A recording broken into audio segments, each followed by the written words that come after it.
சாட்சி சொன்ன மரம். ஒரு ஊரில் பாவபுத்தி தர்மபுத்தி என்று இரு நண்பர்கள் வசித்து வந்தனர். அவர்களது குணநலன்கள் ஒன்றுக்கொன்று நேர் எதிரடையாக இருந்தாலும் இருவரும் நெருங்கி பழகி வந்தனர். ஒரு நாள் பாவபுத்தி, நான் இருவரும் சேர்ந்து ஒரு வியாபாரத்தை செய்யலாமா என்று கேட்டான். தர்மபுத்தி சம்மதிக்கவே இருவரும் சேர்ந்து நகரத்திற்கு சென்று வியாபாரத்தை தொடங்கினார்கள். சில மாதங்களில் வியாபாரத்தில் நல்ல லாபம் கிடைத்தது. போதுமான அளவு பொற்காசு கிடைத்தவுடன் வியாபாரத்தை முடித்து கொண்டு கிராமத்திற்கு வந்து கொண்டிருந்தனர். எல்லா பொற்காசுகளையும் தானே அடைய வேண்டும் என்று பாவபுத்தி திட்டம் தீட்டினான். அதற்கு இணங்க ஒரு திட்டத்தை தர்மபுத்தியிடம் கூறினான். நாம் அதிகமான பொற்காசுகளை கையில் எடுத்துக்கொண்டு செல்வது ஆபத்துக்குரியதாகும்.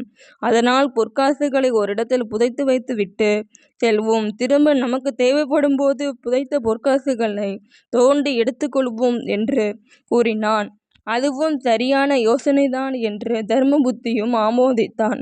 அதன் அடிப்படையில் பெரிய ஆலமரத்தின் அடியில் சம்பாதித்த பொற்காசுகளை எல்லாம் ஒரு துணியில் கட்டி குழி தோண்டி புதைத்து வைத்தனர்.